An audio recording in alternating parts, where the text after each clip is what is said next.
So we're going to transition into Moore's circle.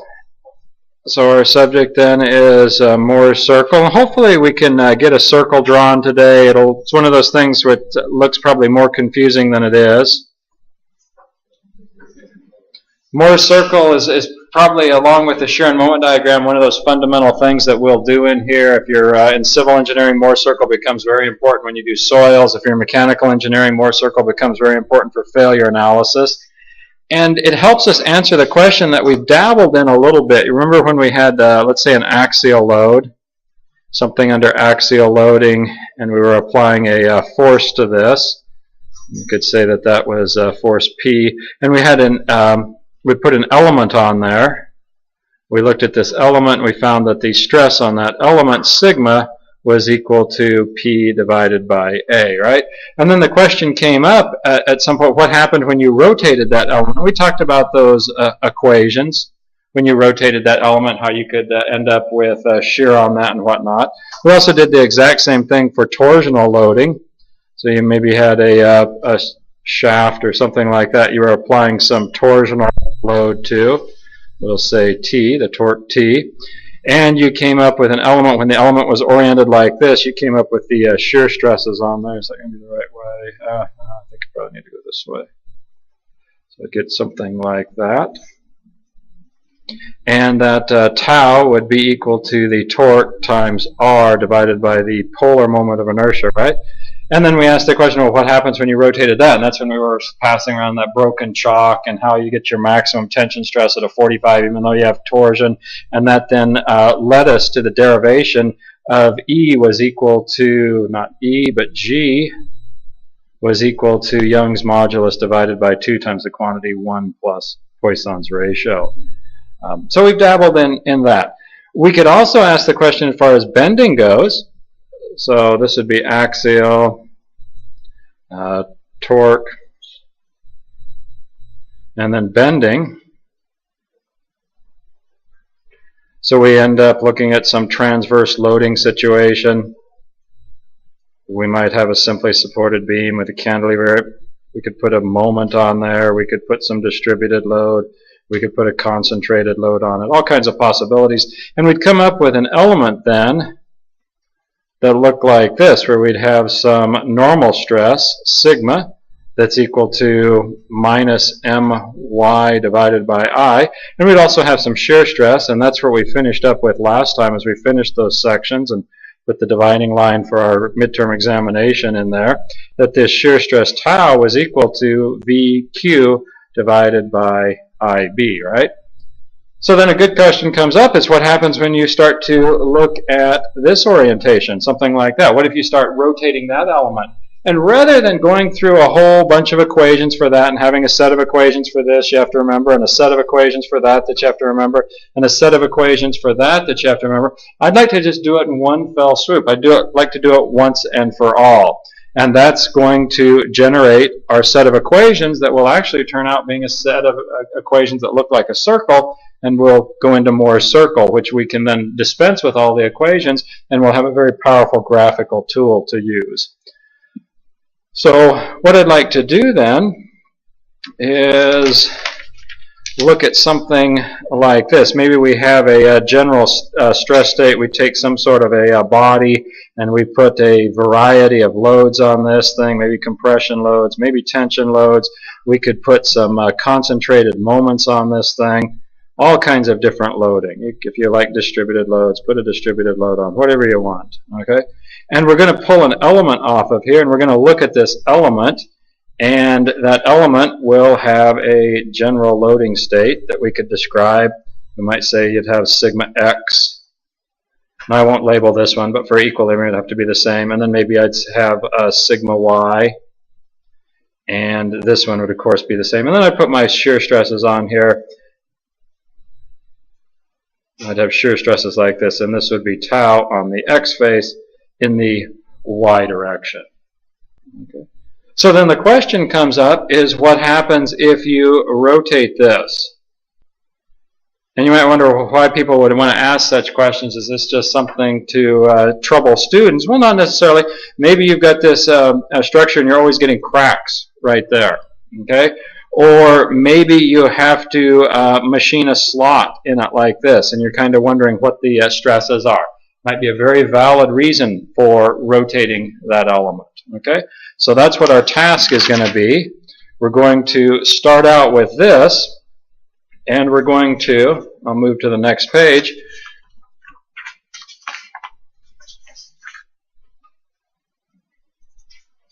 We're going to then find, so maybe I better start with this. And what we'd like to find is what we have when we have this thing at a new orientation. So I'll just rotate it at some angle theta. Okay. And I'm not going to call this x because x was horizontal before. So let me call this x1. So I'll say sigma x1. That's our new x orientation. And likewise here, I'm not going to call this y. I'm going to call this sigma y1 because that's my new y orientation. And then over here, I have the shear stress that I will call tau x1 y1. Okay, so I've rotated that thing. And like I said, like what we started with, we've done that for an axial problem, we've done that for a torsional problem. Now we're going to do it once and for all, and hopefully come up with some conclusions that we could go back to this axial problem and this torsional problem. In fact, this isn't going to specifically be on the exam, but if you didn't want to have to worry about the equations for this that we talked about, or the equations for that we talked about, if you jump on this concept of Moore's circle, you'll be able to go back and replace those kind of awkward and cumbersome equations with this. Well, if you go through the same process that we did with the axial and the torsional, which was just summing up forces, you'll come up with sigma x1 being equal to sigma x plus sigma y divided by 2 plus sigma x minus sigma y over 2 times the cosine of 2 theta plus tau xy times the sine of 2 theta. Let me double check that work.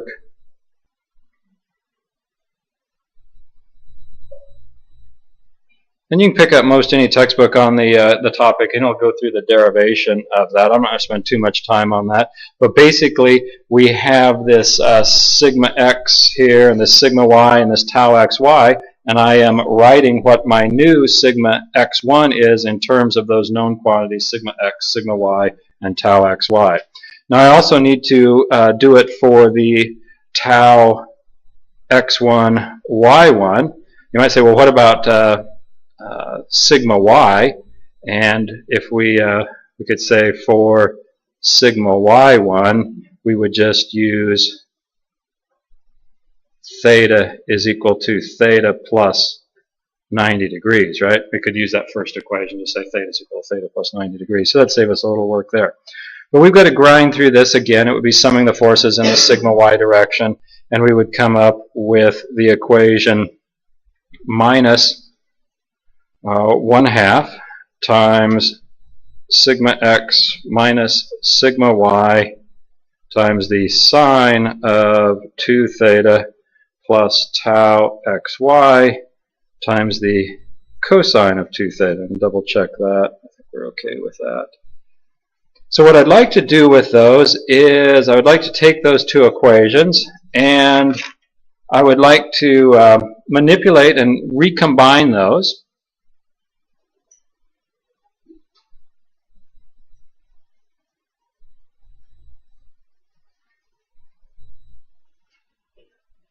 So manipulate and recombine to get. There's probably a lot of algebra in there that I'm stepping over, and your author does a better job of filling in the pieces here. But what you're going to end up with is an equation where you have sigma x1 minus sigma x plus sigma y over 2, quantity squared, plus tau x1 y1 squared is equal to sigma x plus, whoops, not plus, minus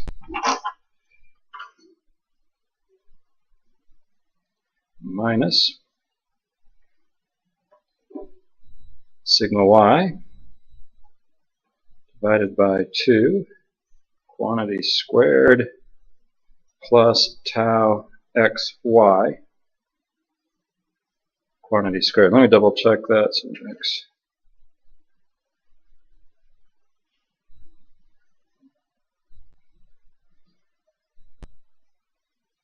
Yeah, I think we're okay. Now, you're probably sitting out there and thinking, oh man, I just had this class under control and then it looks like alphabet soup blew up on me or something. Well, remember that what we have here are sigma x, sigma y, and tau xy. Those are known. And we are looking for the unknowns of sigma x1, sigma y1, and tau x1, y1. Oops, x1, y1.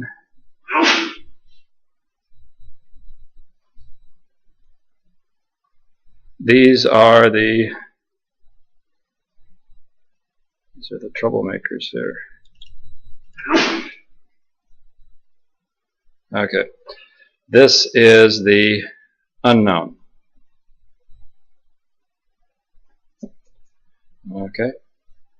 So if we look at this, we have an unknown quantity, and then this is a known quantity. So that's a little bit like x. We like x for unknown. So let me write this as x minus a squared plus, let's see, x1, y1. That's an unknown too. It's a different unknown, so let me call it y. It's squared, so I have y squared is equal to, and what's everything over here? That's all known, isn't it? So why don't I call it r squared? What do you think that is? That's the equation of a circle, isn't it? Okay? So that's the equation of a circle. And I have skipped over a lot here. Again, your author does a much better job of filling in the pieces here, but I didn't want to turn this into a math class that had gone off the tracks. So we end up with a equation for a circle. It's the equation of a circle shifted A, which is this term here, that's our A term, A on the x-axis. Okay, A on the x-axis. So we would look, if we have an x and a y, we'd expect maybe a circle like that, right? Okay. It could be other way. It could be into negative territory, and very often is, but it's always centered on the horizontal axis. That's the only direction it's shifted. There is no shift on this one. Okay. Well, with that, that's really the motivation for Moore's circle. Before we get into drawing Moore's circle, we probably need to talk about some terminology. So let me back up and talk about some of the things that we will use as common terms going forward, which is the notion of, let's say, a principal plane.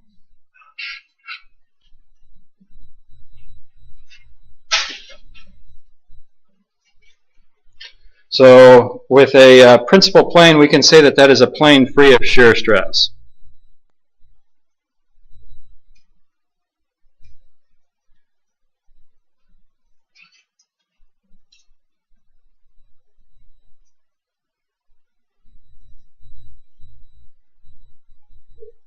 So if I have something that looks like this, we have a variety of stresses here, normal stresses,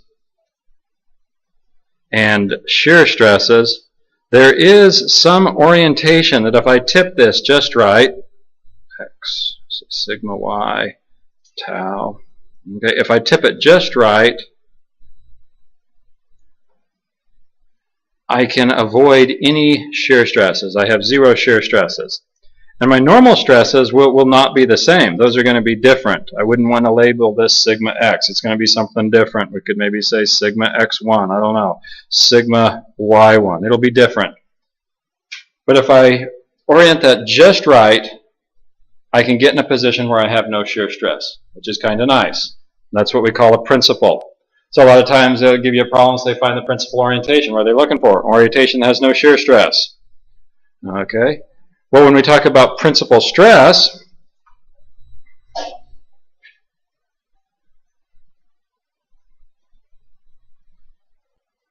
what we have is the normal stresses when we have no shear stress.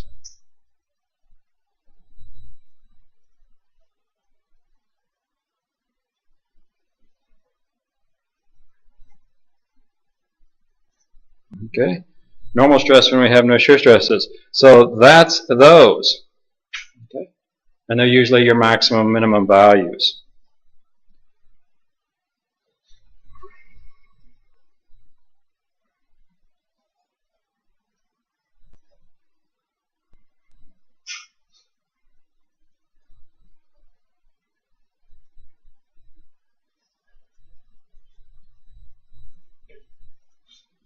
So the next thing is we can talk about maximum in-plane shear stress. There's an orientation that will give you a maximum shear stress. It doesn't mean that it'll necessarily be devoid of normal stresses, but it will give you maximum shear stresses. And this happens at 45 degrees from principal. So this is at 45 degrees from principal.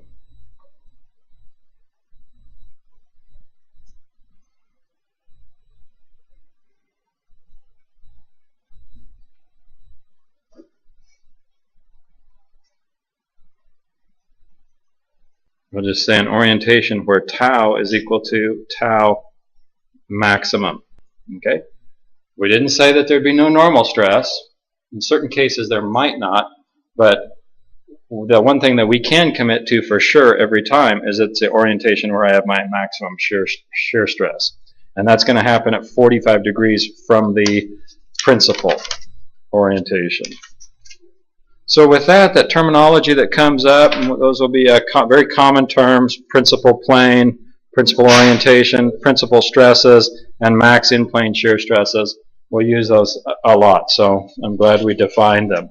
I think if there's no questions, I'm going to talk about how to draw Moore's circle. Then we should have enough time to actually quickly draw Moore's circle and put this all into play. Questions? Let's see if we can make this work.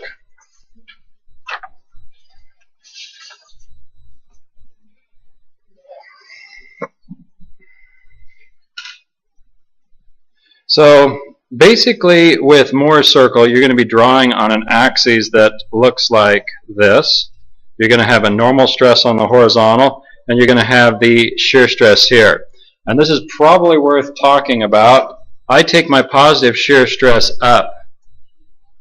Your author takes positive shear stress down. I then rotate things differently than your author does. So if you want to do it the way I do it, that's fine. Follow along. I'm going to try and lay this out so you can follow it along. If you want to do it the way your author does, that's fine too. And if you do it carefully, we'll get the same answer. But you can't mix and match. Okay, so you've been warned. Either use your author's method, which is completely sound, or use my method, which is completely sound. But don't mix and match them. Okay? Mine is probably an older method. So anyway, we're going to end up with a circle here. So when you're reading through your textbook, you'll see that they put tau down, but then they rotate things differently. So we're going to end up with a circle here that's centered like this. And you may want to start using a pencil compass. I don't know if you've ever seen those things. It has a sharp leg on one side and holds the pencil on the other side, right? Okay. We always called those one-legged toad stickers. There was a divider. Two legs were sharp, so it would be a two-legged toad sticker. But probably can't call them that anymore. But the circle is centered here. I mean, you don't go out and spend $400 for an antique set of K&E pencil compasses or something. You go down to the grocery store and get something they're trying to sell to a kid for $4. That'll treat you fine. Because if you can draw these with some reasonable scale, your life will probably be easier. Well, this thing's going to be centered up at that distance A, right? What did we say that A was? X plus y over 2, right? That's what A is. So sigma x plus sigma y divided by 2. That's the shift on this thing. And we're going to define this circle by its diameter. So we'll be talking about a diameter. If we have a diameter and we know its ends, we can talk about the circle. And this diameter will probably be at a point maybe on the x-axis we would call sigma y, possibly. It doesn't always have to be sigma y. The sigma x and sigma y could be reversed. Here we say maybe is sigma x. Okay, so those two could have shifted places. This could also be over here. It could be in negative territory too. And what's going to define the other point here is the shear stress. So you're going to have tau on the x face in the y direction, and then by definition this is always the opposite direction. You would have minus tau xy. So you're going to define this diameter. Once you have the diameter, you can draw the circle. So let's talk more about that. So our steps or our method is to, 1, draw the sigma and tau axes. Okay. And I've mentioned that I always draw tau positive up. That's different than your author. But if you follow the way that I rotate things, you'll want to do that. 2 is to then locate the ends of the diameter. So I want to find these points here.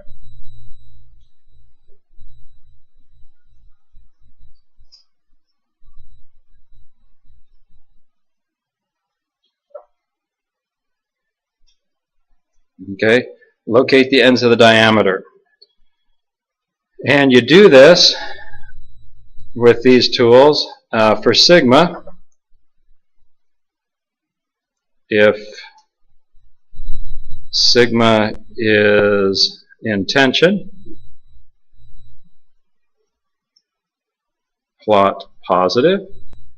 If sigma is in compression, plot negative. Okay, pretty straightforward there. Most people probably follow that convention pretty easily. Tau is a little bit harder.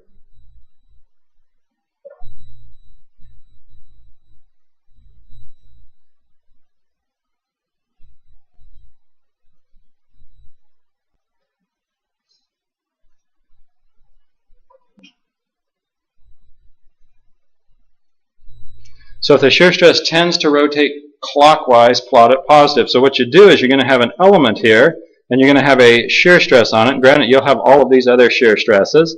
So what you need to do is you just need to tune those out and look at just that one, and which way does this one tend to rotate it? That one's actually counterclockwise, isn't it? So I should say if tau tends to rotate counterclockwise, we plot negative. Okay? So over here now on the x face, if I have something like this, I look at that x face, which way am I going to rotate that one? I mean, that's rotating clockwise, so I'd plot it what? Positive, wouldn't I? Okay? And by definition, if I look at the x face and the y face, they're always opposite. So that's why our circle is always centered on the horizontal. Okay. So with that, I've drawn the axes and now found this diameter, and I probably shouldn't have drawn this circle first, because once we find that diameter, then you set up your pencil compass, you put the point right there, you open the compass up to this, and you draw your circle, right? So you're going to draw the circle.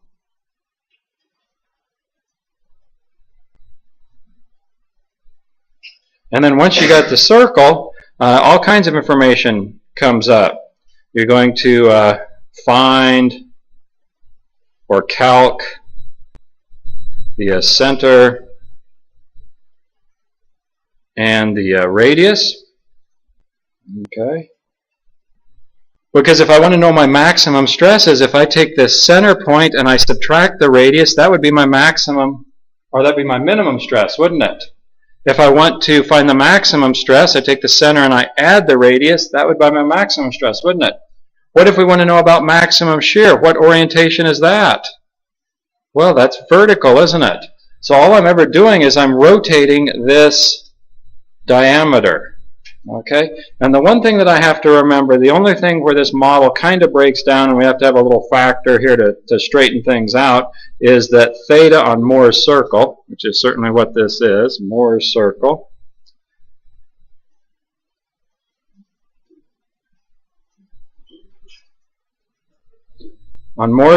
theta on Moore's circle is equal to 2 theta on the element.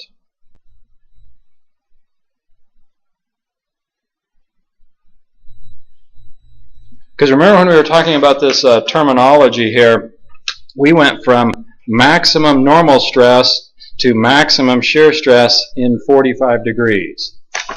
Well, on Moore's circle, if I go from maximum normal stress, that would be horizontal, to maximum shear stress, that would be vertical. How many degrees is that? That's 90. Okay, so that's why I got away with 45 on the element being equal to 90 on Moore's circle. Okay, so this is the only one that seems a little bit hard to remember or hokey, but once you get used to that, it makes good sense. And unless you want to, I mean, you could say, well, I don't like that. I'm going to go back and use the equations. Well, there you go. Equation 1 and equation 2. It's probably going to be quite a bit easier to use the graphical tool.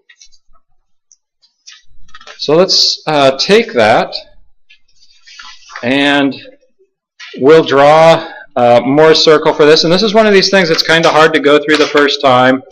So we'll draw this, and people may struggle with this, and that's fine. When we start lecture next time, we'll just start this problem from scratch again and make sure that everyone's on board with this. So let's say that we start with an element that looks like this. And maybe next time when we start, we'll start with verbiage and go to the element and then go from there. But for now, I'm just going to start with the element. I'll put my shear stresses on here. 30 megapascals, because it's metric day. So,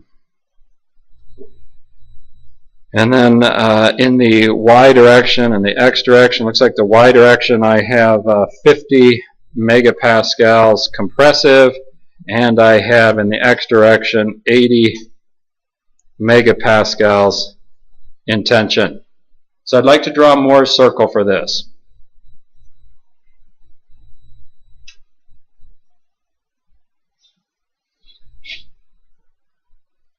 Okay, so we draw our axes.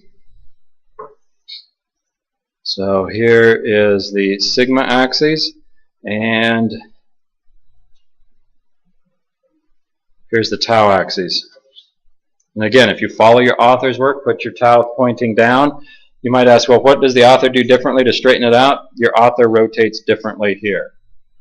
Okay, so I take a different positive tau and rotate this way. Your author takes positive tau down and rotates opposite. Okay, so let's see if we can do this. On the x face, what do we have on the x face? We basically have a point that is, what do we know about x? Well, sigma is 80 megapascals in tension. That was tension, wasn't it? And what's tau? If you don't look at these other stresses, if you don't look at those other shear stresses on the x face, which way is that going to rotate it? Clockwise, isn't it? So I have 30 megapascals, and it's going to tend to rotate it clockwise. Okay, so how do I plot this? I plot this positive. How do I plot clockwise rotation? I plot that positive too, don't I? Okay, so we go over here 80.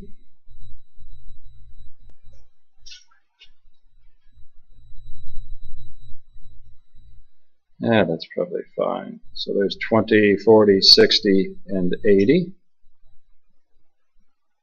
I'll say I have 80, and then I need to go up 30.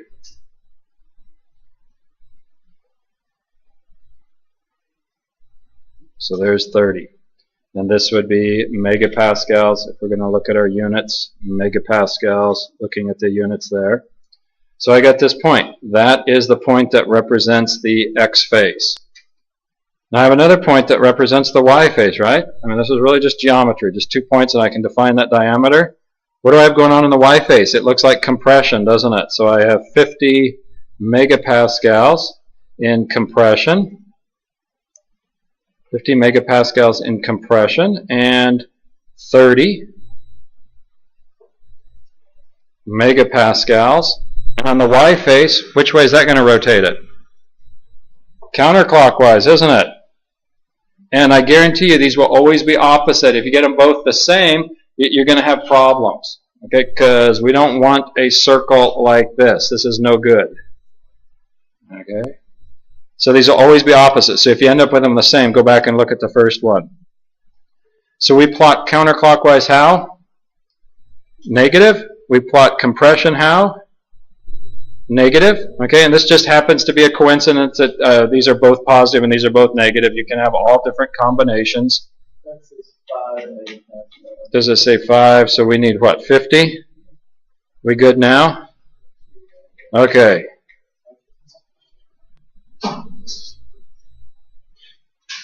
So here I am at minus 50 and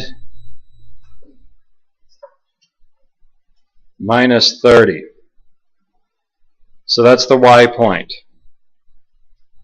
Okay. And I can then draw a diameter. Graphically, that's your center. If you're doing this on graph paper to scale, you can use this as a graphical technique. If you draw it in AutoCAD or something like that, it'll give you the exact dimensions. This is a true graphical technique. This is where if you have a pencil compass, you'd put the center point right there, you'd adjust this, and you'd draw your circle or your egg. Usually turns out to be an egg. Yeah, that's not great, but that's our circle. Okay. And that's where if you do a pencil compass, you get something that's a little nicer, and you can start to actually get maybe a little better point there. You recognize those points a little easier. Well, what's the center on this thing?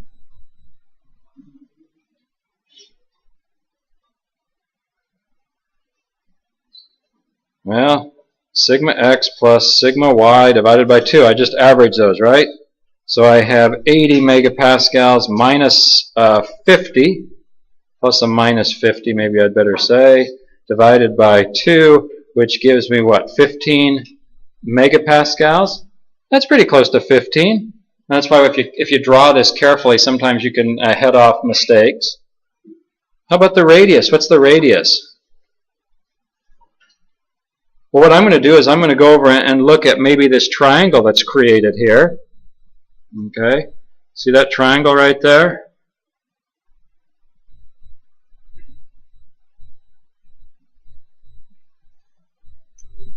So this side is what, 30? Is that right? And this side goes from the center, which is 15, to 80. So what do I have here? 65? So I can say the radius is then equal to the square root of 65 squared, because this is the radius. 65 squared plus 30 squared, which nets me 71.6 megapascals. So I now know the radius is 71.6 megapascals.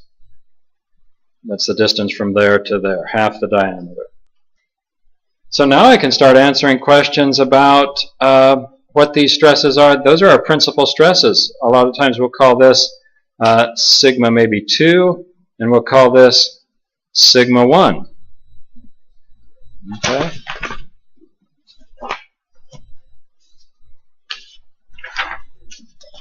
So we could go on to answer questions about what are the principal stresses, sigma 1 and sigma 2.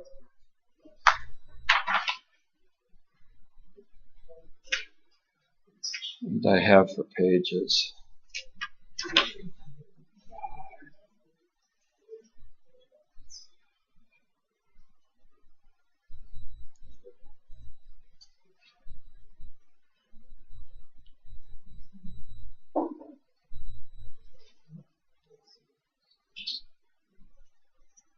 Okay, pretty straightforward, huh? What would those be? Sigma 1 is this point here. What do you get as that by? The center minus the radius? How about sigma 2? What would that be? Center plus the radius. So I can take that information. I had a center that was 15 megapascals. If I subtract the radius of 71.6, here I'm going to take the center as 15 and add 71.6. And I come up with 86.6 megapascals here. And I come up with minus 56.6 megapascals there. Now maybe I'd like to know how to get to those. So on Moore's circle, I'm going to have to rotate by that angle in there, aren't I? So what's this angle here? Let's call this theta. That's going to be the arctangent, the inverse tangent of the opposite side, which is 30, divided by the adjacent side, which is 65. And what do we have with that? 24.8. Anyone get that? Want to check me?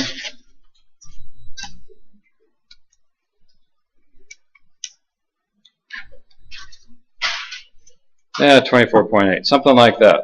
Okay, so that's on Moore's circle. So what I can do is if I rotate, this x face now becomes sigma 2, and this y face becomes sigma 1. So knowing that, I take this and I can rotate this down, because I used to be sitting like this, right? So I now have to rotate this way, because that's the same way I'm going to rotate on Moore's circle. I'm going to rotate down. How far am I rotating? 24.8 divided by 2, right?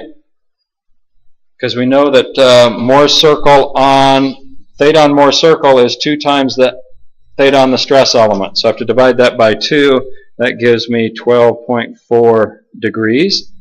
And this is now, my x face has gone to sigma 2. So this is my new x face. There's my new y face. So x is the 86.6, and that is positive, so I'll draw it in tension. 86.6 megapascals. And the y face now, where'd the y face go to? Went up there to that minus a little over 50. What was that? Minus 56.6. So I don't want to have to draw the negative sign, so I'll just draw it in compression. And I'll say that this is positive 56.6 megapascals in compression. Well, what have I just drawn? Yeah, that's the principal stresses on a properly oriented element. Okay. Well, when we get together on this next time, we'll start, actually I'll start with the verbiage. We're going to have some verbiage here that we will use to get the element. We'll go back through this again, and then we'll go further. We'll start to ask what happens when I rotate this diameter instead of rotating it down so it sits like this. Wouldn't it be interesting if we rotated it so it sat like that? That would be my maximum shear orientation, wouldn't it? Okay, so we'll start to do a lot of things like that. And the beauty of this is that we can leave behind these ugly equations. I mean, just for the, if you think back, just for the axial problem and the torsional problems, we had some kind of ugly equations that we had to remember and whatnot. Well, I don't want to have to remember equations like this. It becomes a lot easier to just use the circle. So that's where we'll pick up next time. Take care till then.